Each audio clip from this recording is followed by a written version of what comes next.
Hi everyone. आज की video lecture में हम बात करेंगे अबाउट डेंस सेट, जिसे हम एवरीवेयर डेंस सेट कहते हैं। Second is nowhere dense set, और फिर उनके ऊपर बेस्ड हम कुछ टर्म्स पढ़ेंगे like first category subset and second category subset. ठीक है, तो ये बहुत बेसिक सी डेफिनेशन आज मैं एक्सप्लेन करूँगी जो कि हमें मदद करेगी to understand Baire's category theorem. ठीक है, ये ज़्यादा डिटेल में नहीं है बट इनको समझना इम्पॉर्टेंट है बिकॉज ये यूज़ होंगे आपके नेक्स्ट जो इम्पॉर्टेंट थियरम है बेयर्स कैटेगरी थियरम। ठीक है, ओके। तो सबसे पहले हम बात करते हैं अबाउट डेंस सेट। तो डेंस सेट की डेफिनेशन की तरफ जाने से पहले मैं एक छोटा सा एग्जांपल देती हूँ कि डेंस सेट का मतलब क्या होता है। जैसे कि नाम में ही है, डेंस मतलब घना या फिर फैला हुआ। ठीक है, तो इसका क्या मतलब होता है, देखिए, एक मैं लेती हूँ नेचुरल नंबर का सेट और एक मैं लेती हूँ रैशनल नंबर का सेट। ठीक है, सो नेचुरल नंबर यानी क्या 1 2 3 4 एंड सो ऑन, इस तरह से। और रैशनल नंबर से यानी क्या, अगर मैं 0 और 1 के बीच में भी लेती हूँ तो 0 1, इनके बीच में 1/2, इसके बीच में 1/4, फिर 1/8, ऐसे बहुत सारे इनके बीच में रैशनल नंबर्स हैं। ठीक है, तो इन दोनों में से डेंस कौन है इन दोनों में जो है रैशनल का सेट क्या है, डेंस है, और नेचुरल नंबर का सेट डेंस नहीं है।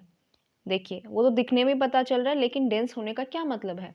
देखिए, अगर मैं यहाँ पे एन और क्यू ले रही हूँ सबसेट ऑफ रियल, ठीक है, अंडर यूजुअल मेट्रिक, तो यहाँ पर ये डेंस क्यों नहीं है। अगर मैं रियल का कोई नंबर लेती हूँ, ठीक है, 1 2 3 4 के अलावा, यानी कि नेचुरल नंबर्स के अलावा, मान लीजिए मैंने यहाँ पे जो है 1/2 ले लिया, तो यहाँ पे जो ये 1/2 है, ये जो है इस नेचुरल नंबर से कुछ ना कुछ रिलेशन रखना चाहिए। या तो ये इसी के अंदर हो, लेकिन ऐसा हो नहीं सकता, या तो ये इसका लिमिट पॉइंट में ही आ जाए।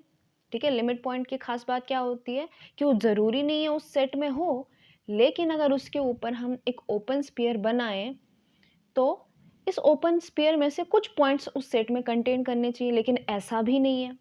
ठीक है, तो जैसे कि ये 1 और 2 है, ये बहुत दूर हैं इस 1/2 से। ठीक है, ये टच नहीं करते इसको, भले ही ये इसके अंदर है नहीं, लेकिन इसके ऊपर अगर मैं ओपन स्फीयर भी बनाऊँ ना, तो भी जो है ये जो 1 2 या फिर नेचुरल नंबर में से कोई भी एलिमेंट जो है उस ओपन स्फीयर को कंटेन नहीं करता। कुल मिला के बात ये है कि ये 1/2 जो है इसका एडहेरेंट पॉइंट नहीं है। ठीक है, तो ये सिर्फ 1/2 के लिए नहीं, आप 2 के करीब भी कोई बहुत छोटा सा रैशनल नंबर, इरेशनल नंबर, कोई भी रियल नंबर लो एक्सेप्ट नेचुरल नंबर, तो भी ये चीज़ लागू होती है। ठीक है, तो हम कहते हैं कि ये जो n है ये घना नहीं है, बहुत डिस्क्रीट सा है। ठीक है, अगर मैं रैशनल की बात लूँ, तो रैशनल में ऑब्वियसली सारे जितने भी रैशनल हैं वो तो क्यू के अंदर बिलोंग करते ही हैं, लेकिन मैं अब रियल से कोई एक टर्म लेती हूँ जो कि इस रैशनल से बिलोंग नहीं करता, तो वो कौन सा होगा, इरेशनल नंबर। सो मान लीजिए यहाँ कहीं जो है 1.41, यानी कि यहाँ पे मान लीजिए कहीं पर √2 है। ठीक है, अब ये √2 तो रैशनल के अंदर बिलोंग नहीं करता, लेकिन अगर इसके आजू बाजू में एक ओपन स्फीयर बनाऊं तो इसके बहुत सारे पॉइंट्स जो हैं इस रैशनल के अंदर बिलोंग करते हैं, क्योंकि √2 का जो नेबरहुड होगा वो एक इंटरवल होगा, उसके अंदर infinitely many rational, infinitely many irrational, तो रैशनल जो है इसके अंदर कंटेन करेगा क्यू वाला। ठीक है, तो ये जो √2 है ये इसका एडहेरेंट पॉइंट है, पर्टिकुलरली लिमिट पॉइंट है।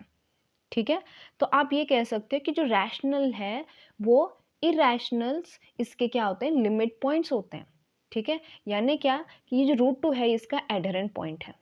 ठीक है, तो इस केस में देखिए, अगर मैं नेचुरल नंबर का क्लोजर लूँ, सो नेचुरल नंबर का क्लोजर क्या होता है, n union derive set of n, यानी कि n डैश। तो दिस इज n यूनियन, और n डैश का डिराइव मतलब n का डिराइव सेट यानी क्या, कलेक्शन ऑफ लिमिट पॉइंट। तो n का कोई भी लिमिट पॉइंट नहीं है, उसके खुद के पॉइंट्स भी नहीं है, this is empty, so which is equal to n।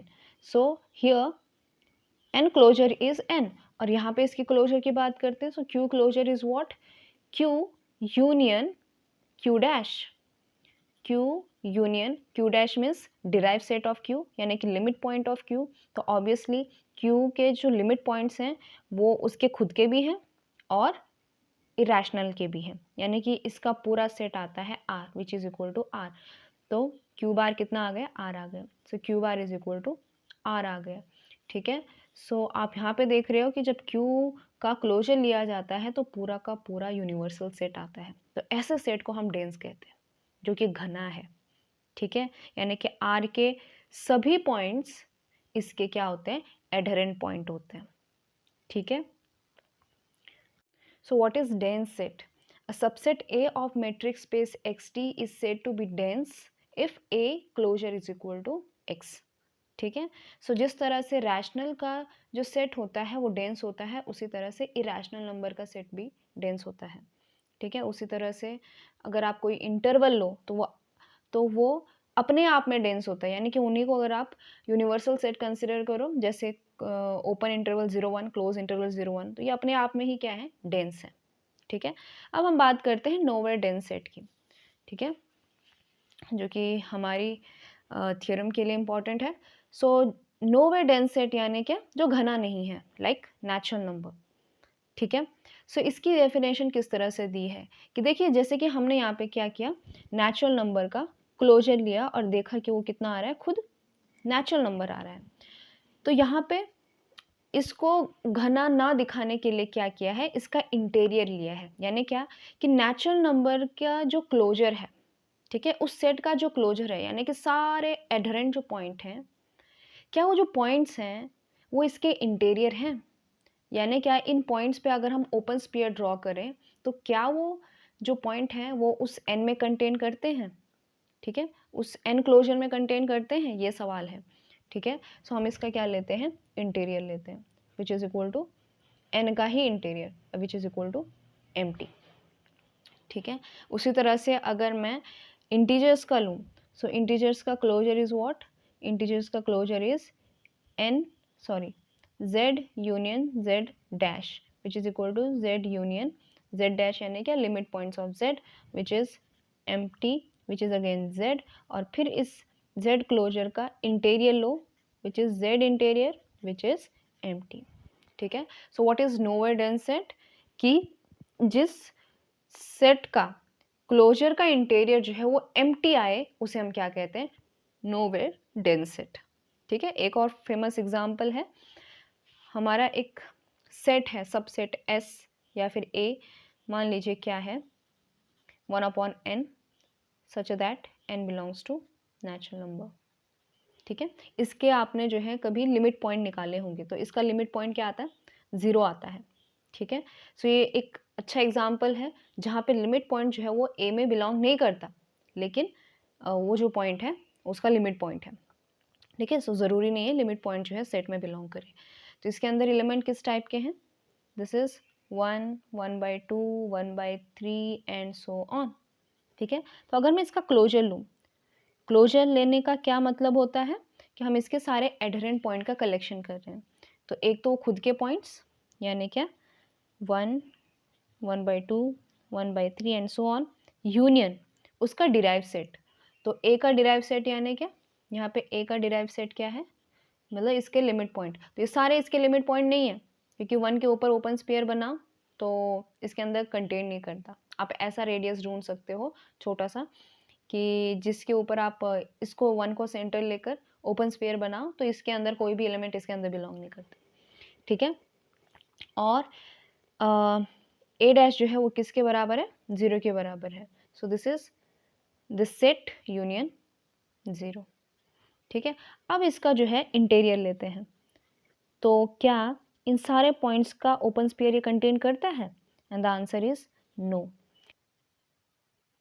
So what is nowhere dense set? A subset A of metric space xt is nowhere dense set if A closure का interior is empty.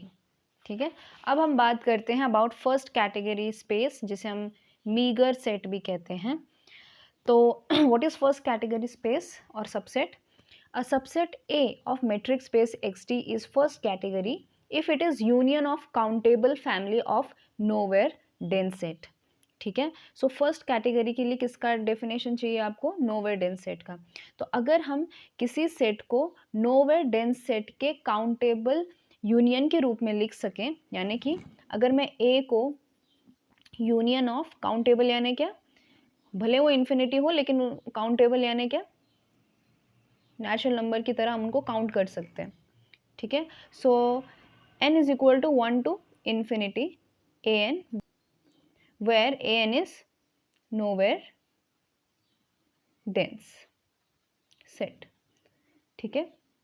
यानी क्या, अगर हम उस set को countable family of nowhere dense set के union के रूप में लिख सकें, ओके।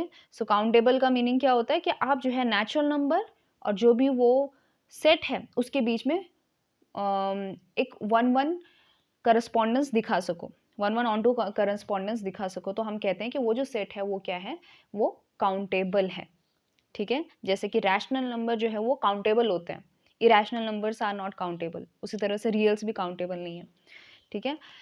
सो अगर मैं रैशनल का सेट लूँ, ठीक है, तो क्या रैशनल के सेट को हम फर्स्ट कैटेगरी सबसेट लिख सकते हैं? क्या हम इसको फर्स्ट कैटेगरी सबसेट कह सकते हैं?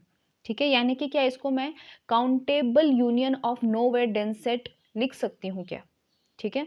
सो अगर मैं रैशनल से एक एलिमेंट लेती हूँ तो ऑब्वियसली वो एक रैशनल नंबर होगा, ठीक है। तो सबसे पहली बात, क्या ये जो नंबर है ये नोवेयर डेंस है, ठीक है। सो अगर मैं Q लेती हूँ तो Q का नोवेयर होने के लिए हमें क्या चाहिए कि सबसे पहले उसका क्लोजर, ठीक है।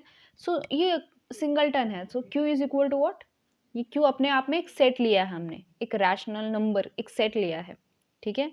तो Q क्लोजर क्या होगा, Q यूनियन Q का डिराइव सेट, ठीक है। So which is equal to what, Q union और derive set of singleton is what, empty, ठीक है। क्योंकि अपने आप में ये एक छोटा सा एक सिंगलटन सेट है, तो इसके ऊपर आप ओपन स्पेयर लोगे तो बाकी एलिमेंट अपने अंदर कंटेन नहीं करेगा क्योंकि उसके अंदर सिर्फ Q ही है। So Q union empty set which is equal to Q, ठीक है। फिर अब हम, तो Q क्लोजर किसके बराबर आ गया, Q के बराबर आ गया। अब हमारा काम क्या है कि इसका इंटीरियर लेना, ठीक है। सो इसका इंटीरियर यानी क्या, Q का इंटीरियर, ठीक है। सो इंटीरियर यानी क्या कि इसके सारे इंटीरियर पॉइंट्स का कलेक्शन। तो Q बार का इंटीरियर क्या होगा, it is empty, because Q का मतलब इस सिंगलटन सेट का इंटीरियर क्या होता है, एम्प्टी होता है, ठीक है। अगेन वही बात, अगर मैं Q के ऊपर एक ओपन स्फीयर बनाती हूँ तो उस ओपन स्फीयर को Q कंटेन नहीं करेगा बिकॉज Q के अंदर सिर्फ केवल दिस Q है, ठीक है।